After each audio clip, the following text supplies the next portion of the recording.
Welcome to One Good Thing Media, your official podcast review channel. We search the vast digital landscape on a daily basis to discover the best shows that podcasters have to offer. Are you ready to discover new favorites to add to your playbook? Stay tuned and listen to host Jeryl Spears' latest podcast reviews.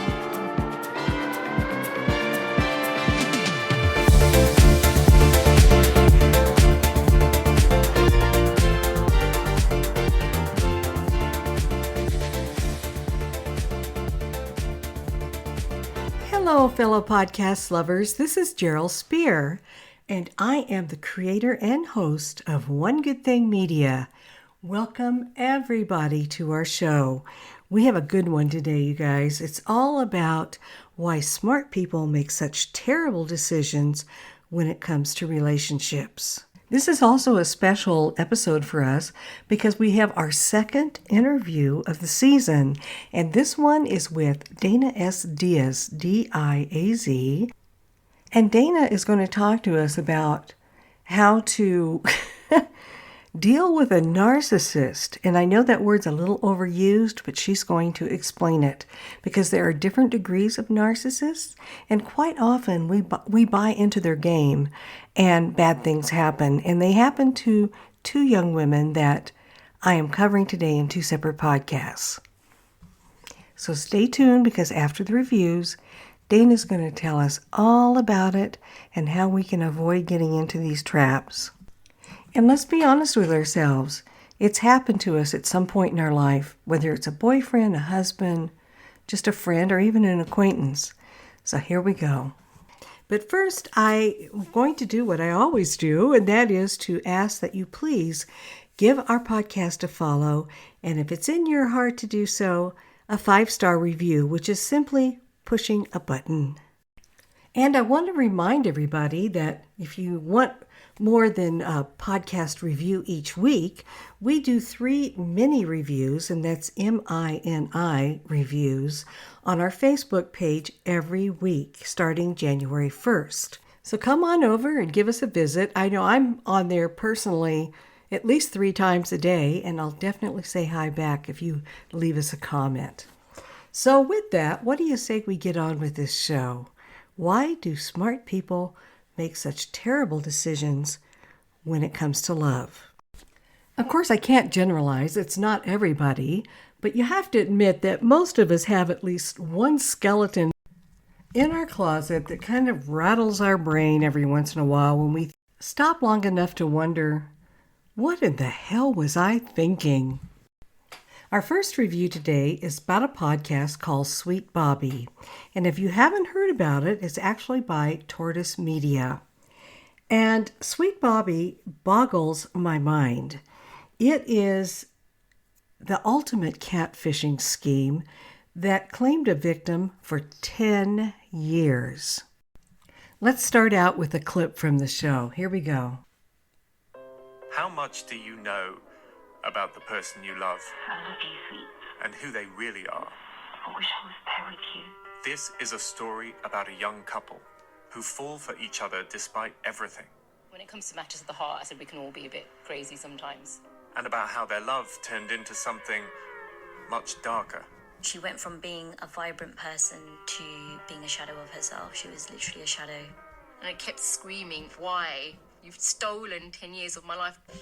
How could you be so sick? It's a story of manipulation on an epic scale. This case, oh my God, where to start?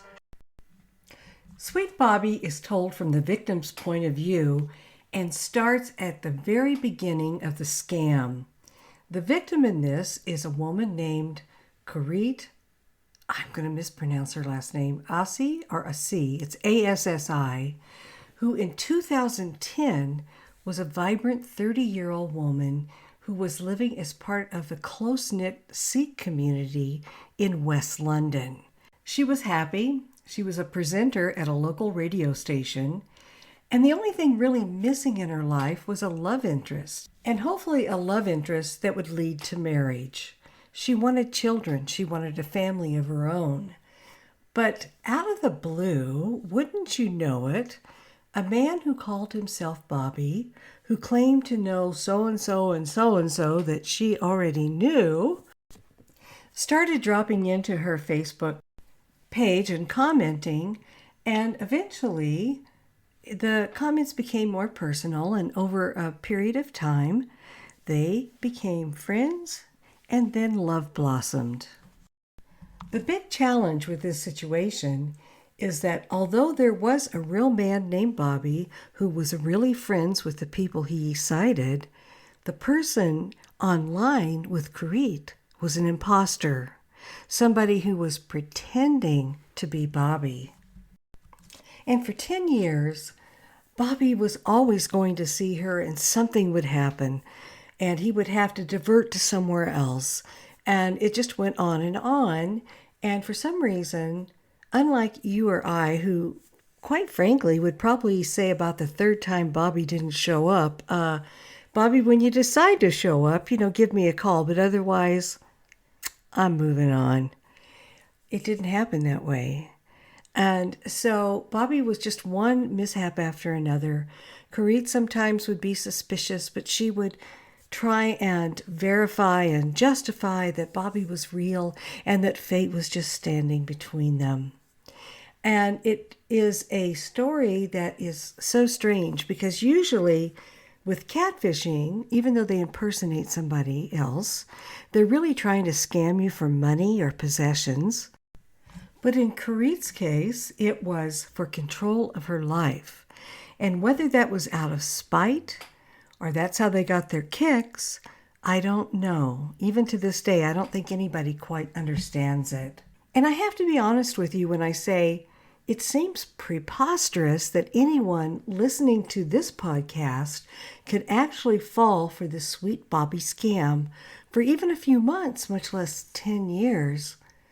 But I think it's still possible that all of us could be duped in some way. Because it's human nature, if somebody is in trouble or needs help, we're caring people, we try and help them. If somebody thinks we're wonderful and makes us feel better, we come back for more because we want to feel good about ourselves. And if somebody seems so lovable that we can confine our inner thoughts to them, then we may be tempted to do that. The sooner we realize that there are wolves roaming social media looking for the tiniest openings into our lives, the wiser we'll be and the safer we'll be online. And I think I always go back to my grandmother's tired old saying that if it seems like it's too good to be true, then it's probably not true. Now, I have given you a little bit of a spoiler on the gist of the show, but I will tell you the twists at the end, nobody saw coming. The reporters didn't. I certainly didn't, and I don't think you will either. The person who was impersonating Bobby and the reasons for it is just so evil. I don't know how else to say it. It was evil and very, very much a surprise. Continuing on with our focus today on how smart people can make such terrible decisions at times with relationships, I'm going to be covering a podcast called Stolen Hearts, and it's by Wondery, and actually Wondery Plus or Wondery Premium, which means that it's available through a subscription service. But if you are a member of Amazon Prime, go to the Amazon Music app where they also offer podcasts, and you can listen to Stolen Hearts not only at no additional charge, but also ad-free. Stolen Hearts is about a woman named Jill Evans who is a small-town cop in Wales. In fact, she's a police sergeant, and she has an impressive record in her job. She is good with people. She's good at mediating disputes on the streets. She does investigations into everything from a stolen car to murder. It's a tiny town, remember. And oddly, even though she is an amazing, intuitive, think on your feet type of person, she seems to be absolutely clueless when it comes to love. I'm going to play a clip for you, and you're going to hear about Jill's luck in love with her speaking and also some comments from other people. Jill's got it all. A big house, fast car, 2 kids and a great career. But Jill has a problem. My taste in men, it was all over the shop. When it comes to love, Jill can never seem to get things right. Here I am again, second bloody divorce. I'm just thinking, what's the point? And then along comes Dean.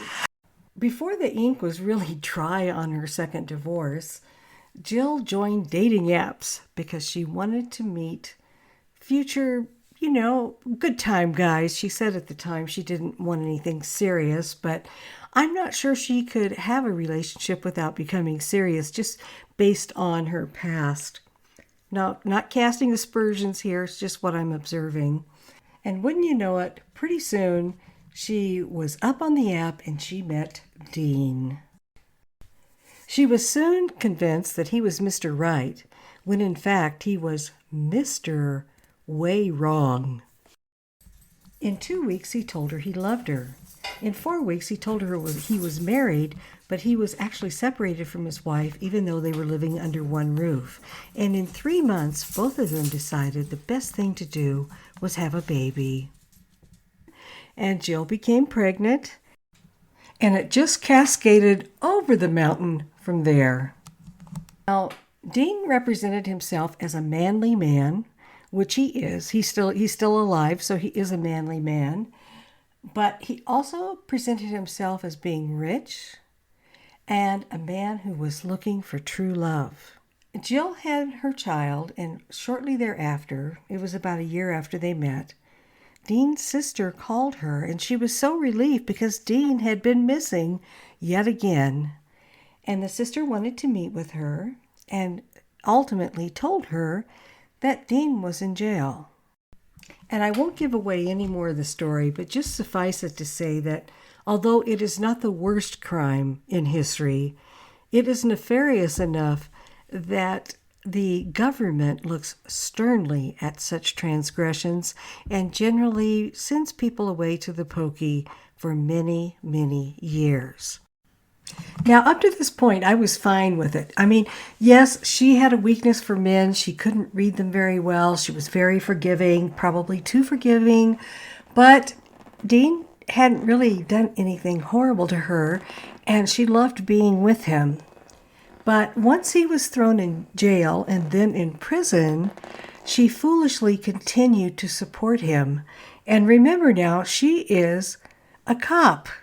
And so she was going around loud and clear, he's innocent, he told me he was innocent, I believe him, and writing op-eds and papers and everything about the injustice of him being jailed. And so naturally, she lost her job, she lost friends, and pretty much everything. She had to start over from scratch, waiting for him to get out of prison. Now, it kind of blows my mind at this point because the evidence against him was so incontrovertible, and she is a trained law enforcement officer after all. But that's what happens sometimes to smart people. Smart people make bad decisions that isn't based on their intellect, but based on their emotions, which of course can be completely different than their high IQ. So today I promised you an interview with an expert in this field. And I want to introduce her right now because we're going to go right in to an interview with Dana S. Diaz. She has studied psychology and journalism at St. Paul University and has gone on to advocate for victims, especially those that are victims of narcissistic people, whether they be a man, a woman, or whoever identifies in between. So I'm not going to talk anymore. I want you to meet Dana. I have had a few conversations with her now, and I have to tell you, I love her information. So here we go.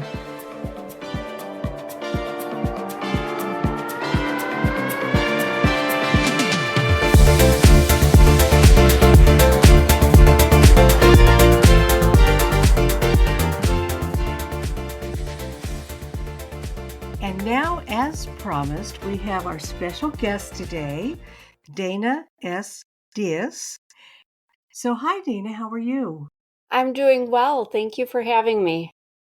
My pleasure. I'm telling you, I've been looking forward to this interview all morning. So tell our audience a little bit about yourself, your career, and Absolutely. Yes, I am a normal person like everybody else. I'm a wife, I'm a mother. I am now a cat mom because my son is 20 and bought his own home. Just trying to make it in this world like everybody else. I just have unfortunately had lifelong experience with abuse, primarily at the hands of narcissists. And so I'm using that knowledge and that experience now, to try to make good of it, and to hopefully allow other people to learn from my mistakes and from the things that I learned along the way. Because certainly, I think, as victims, we think things will never change, and that, our circumstances are so dire, and how do we get stuck in them? But sometimes you just have to look at it from the outside. And now that I am on the outside of it, I can certainly offer that perspective to those that are still in it. well, it's funny that you mentioned narcissist because I think that's at the key. It is a key to some of the problems in the podcasts that I covered today. And I'm hmm wondering, would you please define that for the audience just so they understand what it is? Yeah, absolutely. It's very complex. So I'm just going to keep it very simple that a narcissist is somebody who has to feel much more important than they probably really are. And again, that's a very, very basic definition because there's various types of narcissists, and now they say there's a spectrum, which I do agree with. And I always say that I describe it as kind of like a tumor. Like, you can have a benign tumor that's there that doesn't bother you. And these are the narcissists that you see on social media that are taking pictures of themselves all the time and posting them. But honestly, they really do look as good as they think they do. So you can't really hate them for that. But then on the other side, you have those malignant tumors that cause you problems. They might even kill you. And those are unfortunately the narcissists that I have dealt with in my life. And these are the narcissists that comprise over 20% of our prison population in the US. And they're very dangerous. When you see domestic violence and or watch true crime shows like 48 Hours, these are more times than not, these are the more extreme, those malignant narcissists.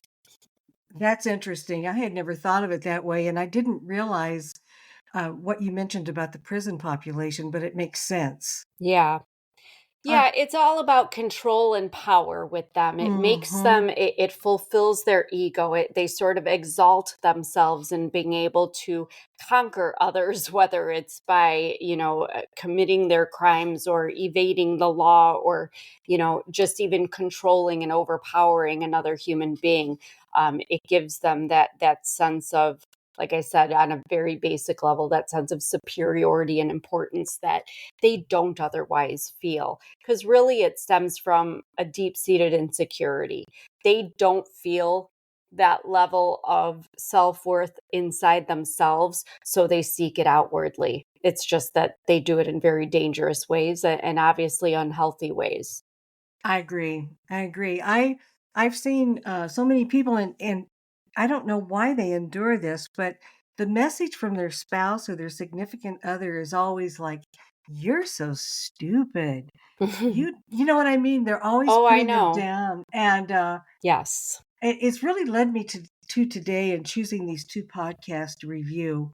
I'm hoping, and I think you can, clearly explain why do even smart people actually put on their blinders. When they say love is blind, it can be very much so. Put on Right. their blinders and end up in these horrible relationships that have terrible repercussions. Absolutely.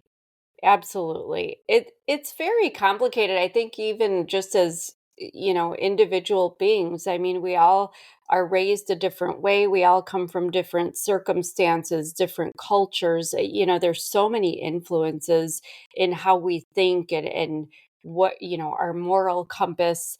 But you hit on something really important, and I know for for myself, um, I made a very bad decision, obviously, in choosing the first man that I married, whom I spent 25 years, way too long with. But it stemmed from exactly what you had said, because in my childhood, my mother married an abusive narcissist. He was only abusive to me because I wasn't his biological child, but the the the verbal abuse, the attacks almost every single day. And I'm talking Mm-hmm. from the time I was a little girl, 4 or 5 years old. He would tell me, I shouldn't have to pay for you to be clothed and sheltered and fed. You're not even my child. And he did call me stupid and I was incompetent. And he would say, nobody's ever going to love you. You're not worth my time. I mean, and then the actions followed. So even though I knew better, and I was a tenacious little thing, let me tell you, I stood up for myself because I knew what he was doing was wrong. And I could see the way other, friends of mine were being treated by their parents, that I knew I was being mistreated. But see, my mother looked the other way, or my mother would excuse or enable or just be very tolerant of him. And, oh, that's just how he is. And maybe if you didn't upset him, so the blame was always shifted back to me, that I was the problem.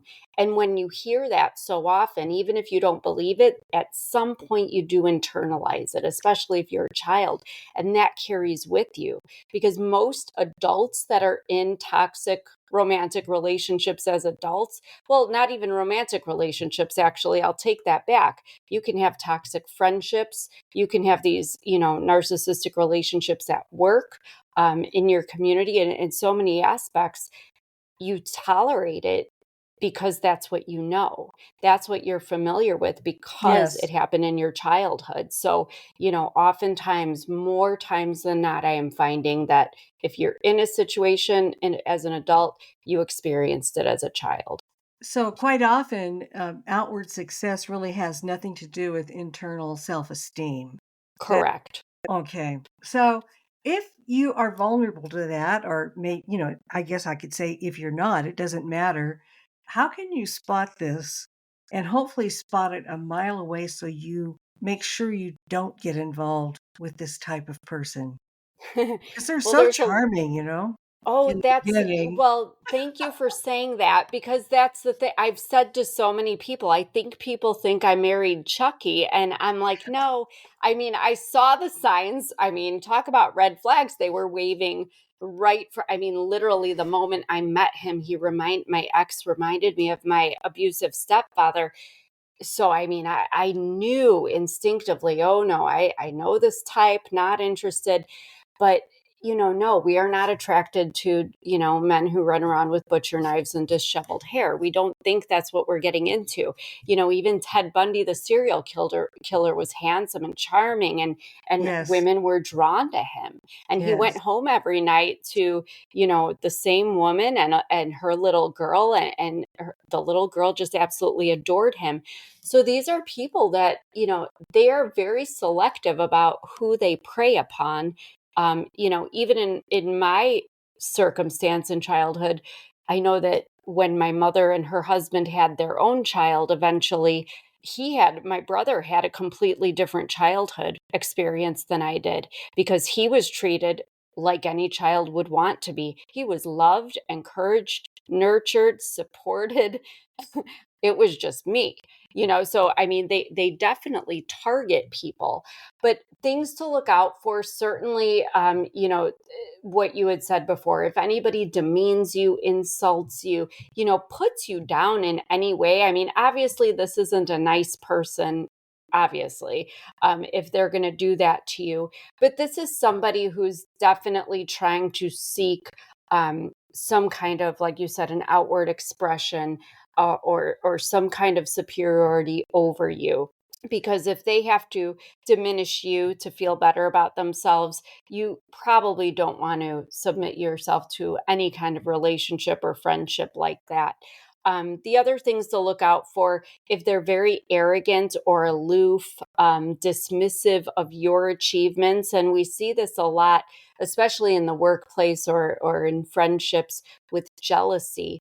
You know, jealousy is not an attractive quality, but when somebody can't even just say good job when you have achieved something, it's because they're jealous. And when people are Mm-hmm. jealous, it's unfortunate that they will, try to take you down in some way. Maybe they'll try to take credit for your future accomplice, or, try to, again, put you in a situation where others might think less of you, or diminish your success in some way. They're just trying to put you down. There's enough room in this world for everybody to achieve whatever it is they're looking for, whether personally, professionally, or otherwise. There is no need for that. We can all rise to the top of the mountain. We can all climb there.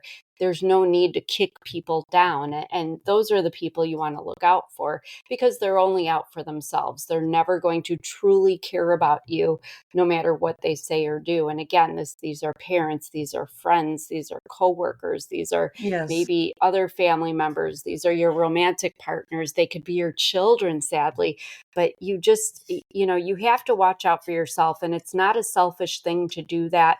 It took me 45 years to figure out that it's okay to put yourself first. It's okay to have self-respect, and to have enough self-love to say, I deserve better than that. So I'm going to only allow those that are for me to access me. It's funny, but when you're with an abuser and you finally wake up and change yourself and leave, it's hard to get rid of them sometimes, Oh, because yes. they need you for their nourishment, so to speak. They need to feel better about themselves by abusing you. It's a strange phenomena. It is. And, the reality of that, I mean, I used to always joke that I used to joke about a few things and call my ex a cockroach because I just couldn't get rid of him. I mean, he just You too, huh? reappears Okay. constantly.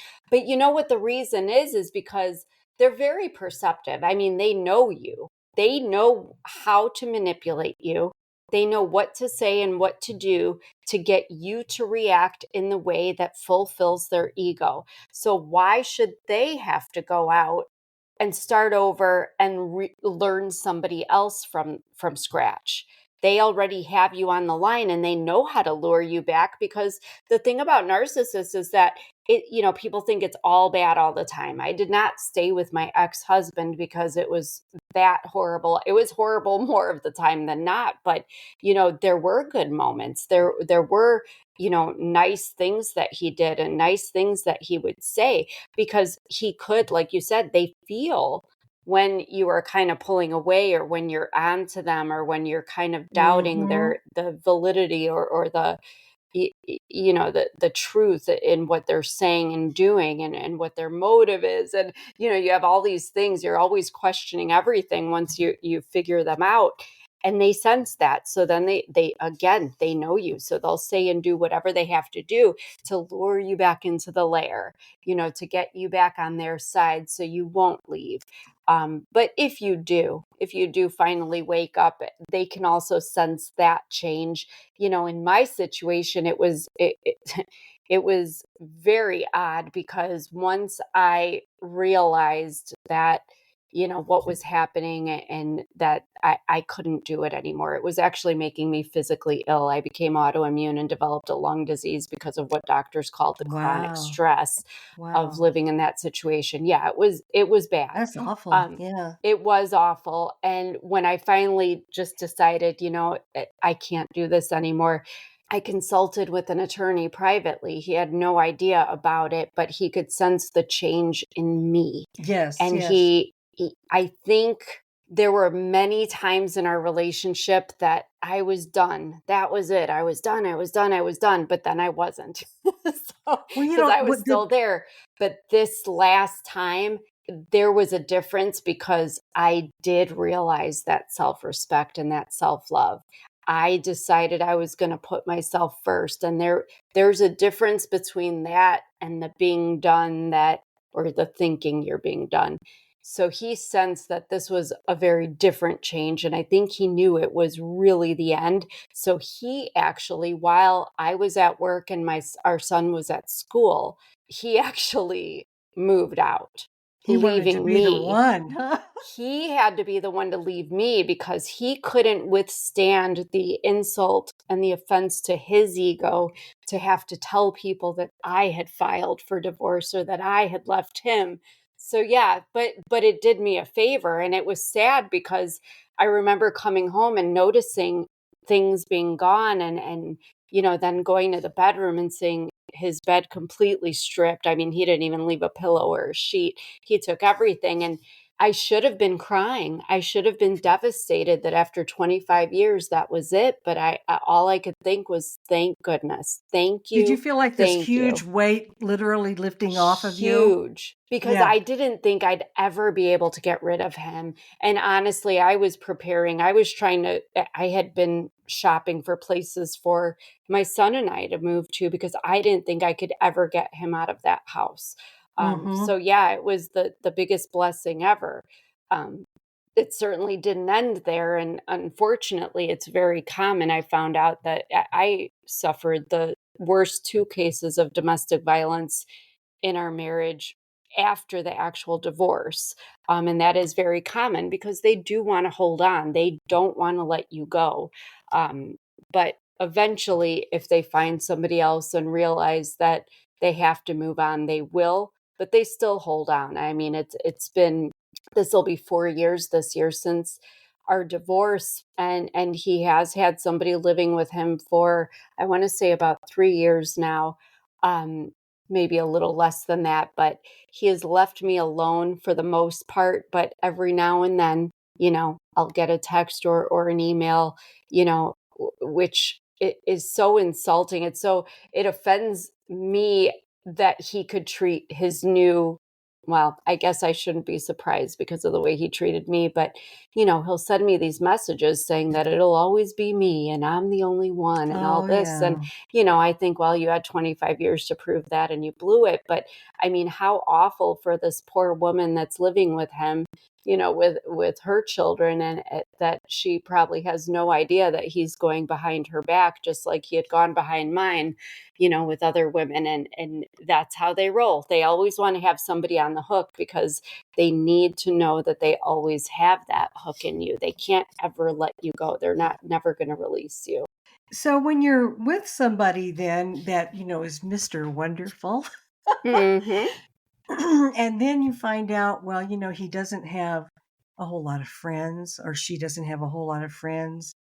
There's fits of anger when you're driving in traffic. Mm-hmm. There's all those kind of emotional things that should serve as warning signs. Yes. How do you feel about that? Am I off base? You are not off base at all. I've been asked so many times, at what point did you leave? And when I look back, there were so many. I mean, I would say we were probably a couple for 3 weeks when he had his first angry outburst. And yes, he actually purposely crashed vehicles multiple times, not just once, into trees or I mean, he damaged property. There was so much. I mean, he swung a crowbar at my head. That should have caused me to grab my kid and go. Oh, boy. So many things. Yeah, there were so many times I should have, but I stayed. And why? You want to talk about, making dumb decisions when you're a smart person, I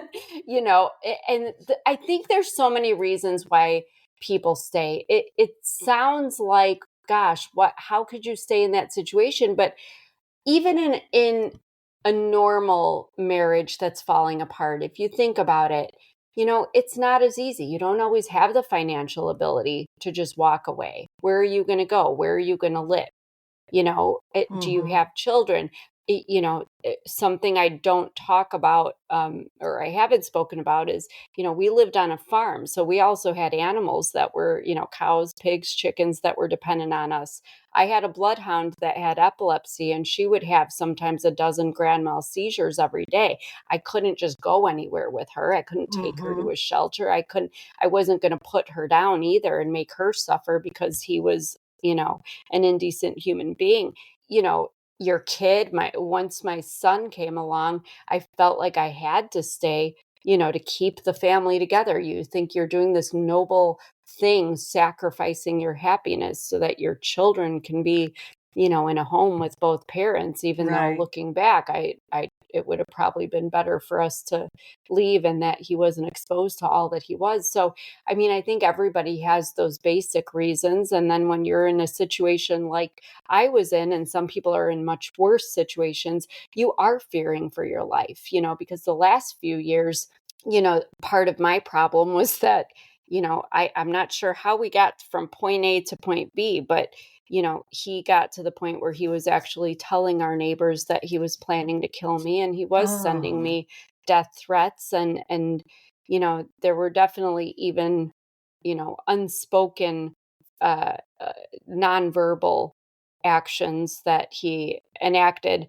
to make sure that I knew where my place was. And so there was a fear. I thought, okay, even if I do go, am I going to be safe, or am I going to always be looking over my shoulder, which, I often did even after things were over.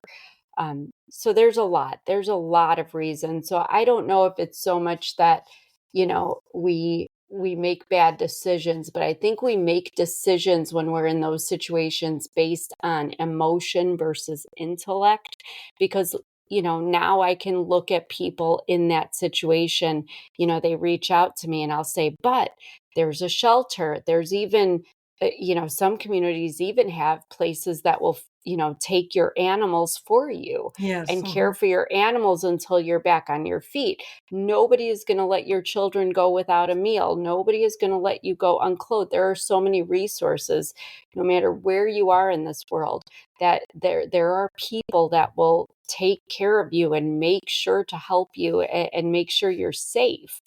And had I maybe realized that intellectually, I would have left much sooner with my son. But I think when you're in that situation, and again, they lure you, you have these moments where you're questioning, is it me? Because why does everybody else in the world think, they're so generous and charitable and funny and charming, and you're the only one who sees this monster?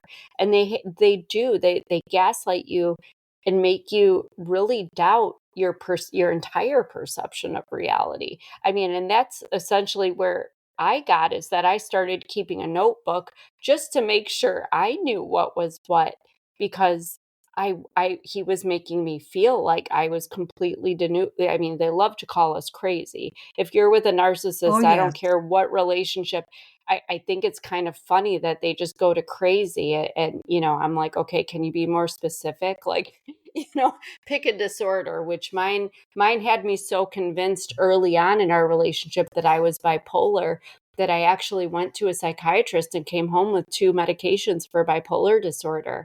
I took those medications for 17 years and they numbed my emotions. They numbed me, Mm-hmm. which is another reason that I stayed so long, because I just kind of subdued myself and dismissed my own feelings, because it was me. I was the problem. I wasn't seeing things correctly.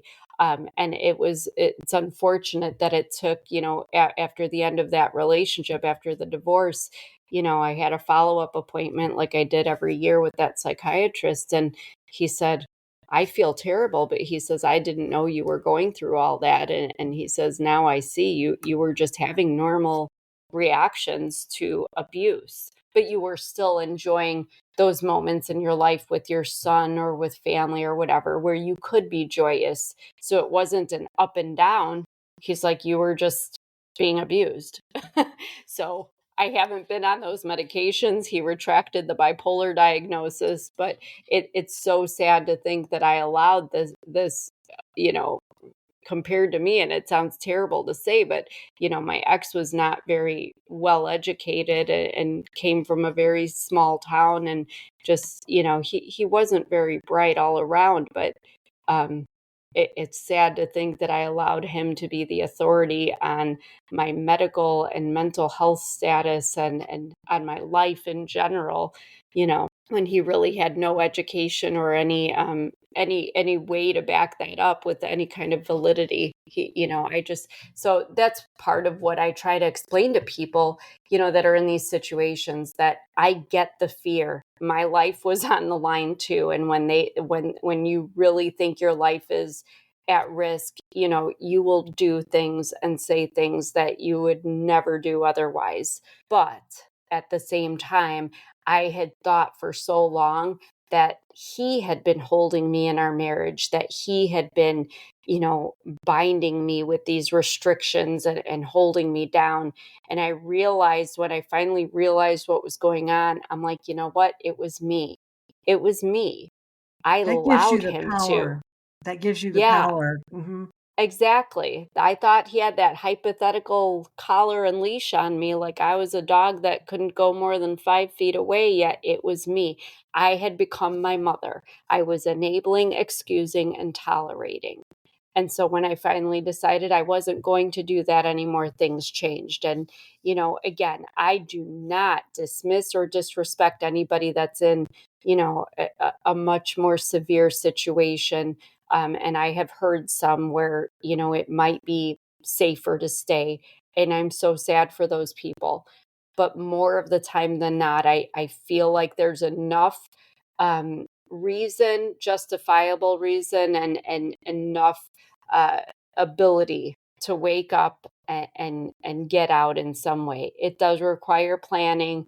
It does require some, kind of gauging the mood and the situation to make sure you can do it in the best way possible, especially if there's children involved. But it's possible. And it's so much better on the other side. I agree. And it sounds like you really went through uh, a lot of tumultuous moments, which is really a shame that you had to in some ways, because you had not reached that point where you had changed your point of view about yourself and your ability to not only survive but thrive without that person. Exactly. And you have to know that in your heart. You can't just make that decision with your mind and say, okay, you have to just know it in your soul. Exactly. And that speaks to something you commented on earlier in our conversation about, when you do have success. And now, mind you, when I say success, that's whatever success means to somebody. Most people Hmm. relate that to accomplishments or jobs or whatever. But I mean, to me, none of that. I don't care how much money you make or what kind of car you drive or whatever. To me, success is where I am now, which is miraculously healthier and amazingly happier. And I am remarried to a longtime friend. And I never thought, honestly, that I could ever have a healthy romantic relationship after everything I've been through and coming Hmm. into it with triggers and the PTSD and anxiety and hypervigilance and all of these things that have basically allowed me to survive up to now. But I am in a pretty healthy marriage. He's very gentle and patient and understanding, mind you, but I am actually surprised at myself. Like, I feel that I have succeeded. Am I the richest person ever? No. Do I have some fancy job title? No. Do I have a Nobel Peace Prize? No. But I am successful, and I can look at myself and feel that way now. Whereas 5 years ago, even, I would not have even entertained the idea that I was worth or deserving of anything, of any such positive thing, because I had allowed that man to diminish me to nothing. I believed that I was the nothing that my stepfather thought I was, that my mother thought I was, and that my ex-husband thought I was. And now I realize, no, I'm actually okay.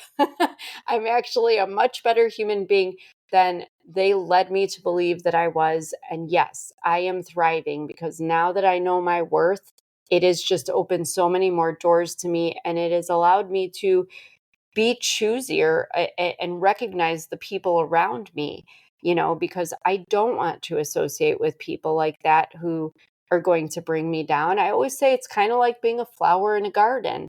I don't want to be in dry soil that starves me and makes me droop, and no sunshine and it's always dark. I want to be in that, the nice, moist soil full of nutrients that are making me grow and blossom and be colorful and put my face up into the sunshine. That's what we should all want. And I don't care who you are and what your income level is or educational level. Everybody is deserving of a beautiful life, whatever that means to you and whatever it is. Everybody deserves that. And I think it's a choice too when it comes right down to it. You Yes. can seek a beautiful garden, or you can settle for whatever's in front of you. Right. And I think that, like you said, beauty is not necessarily riches or having a type A personality or anything like that. It's where you feel love and you feel rich in emotions and situations and in life, which has a lot to do Yes. with things other than money. So I can see what you're saying there, and I think that at one point or another, I think all of us have had to make that choice, because we certainly could have gone and lived in an old dry vacant field, right? Where only Right. weeds grow, and it's just not what we want. We shouldn't want that. We shouldn't settle for that. So No, you're not at you're all. you're very, very inspirational, Oh, thank you, you. and you have a lot of information for other people. Now, I'm going to be putting your contact information for your social media pages and your website. I will have that in the show notes just so that everybody knows. But I'd like to hear from you what you offer in your business to people like me that oftentimes need something to be told to her, even though she knows, right? Oh, of course. And you know what? We're all in that same boat together. Just because I'm speaking and people tell me that I'm inspiring them and motivating, we all have our days. I mean, Mm. none of us are perfect all the time. We can take a few steps back. We just got to sometimes get back up and wipe our knees off and wipe the tears from our face and keep moving forward. But yeah, I would just suggest to people, if you go to my website, danasdiaz.com, I do have a quiz on there to determine if you're in an abusive situation with a narcissist. You can kind of get an idea from the yes and no questions that are asked in that quiz, what kind of a relationship that you're in. I also have a blog on there, just some things that sometimes come to mind that somebody might resonate with somebody. And I also have my links for to buy my first book, which is about my marriage. And you can sign up on the email there as well, because I will have 2 more books coming out later this year. One will be about my childhood and that whole situation. And then I will have the sequel to the book that's out about my marriage, where I talk more about where I am now, and what I've dealt with, kind of the journey in having that more, that healthier relationship that I never thought I could have, and what love looks like for somebody that's come out of, a more traumatic life prior to that. So there's a lot of things there. Facebook and Instagram links are on my website as well. I post content every day that might be funny and make you laugh, or might give you some tips for self-care, healing.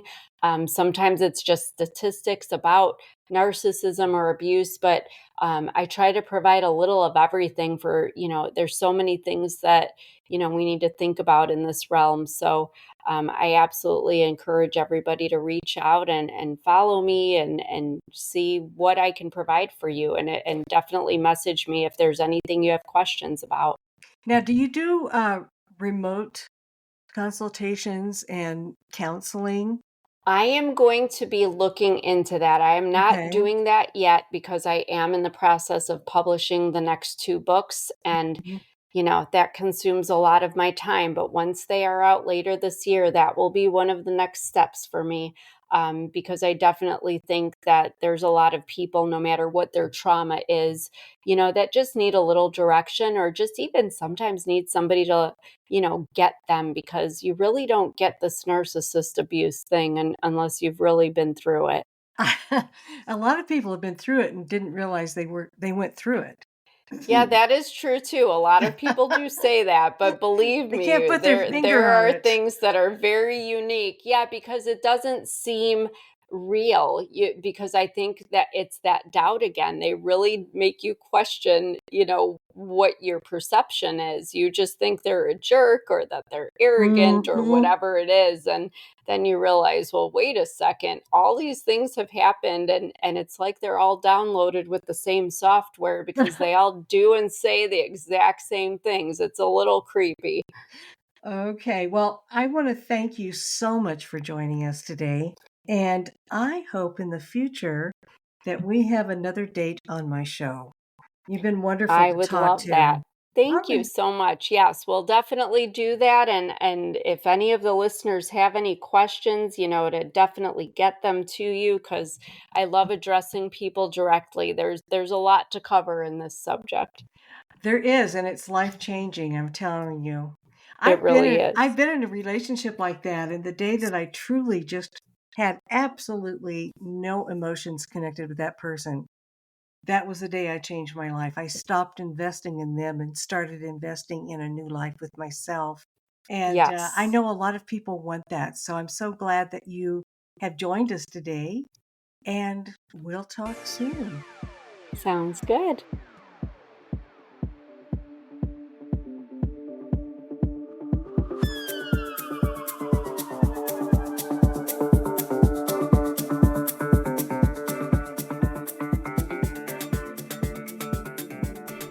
I'm not going to be doing any quickie reviews today because they will run our podcast too long.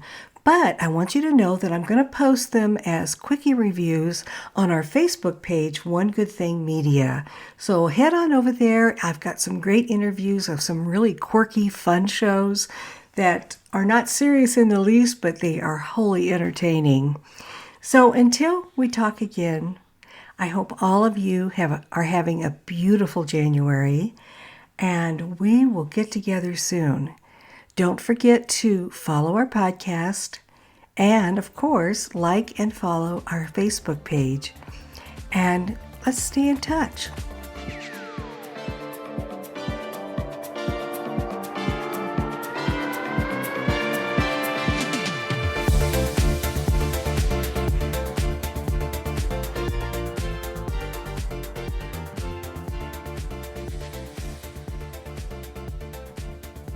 Season 2 of One Good Thing Media has been brought to you by host and creator Jeryl Spear. All things technical were fine-tuned by sound engineer David Dodd, and our announcer for all of our shows is Robert Spear.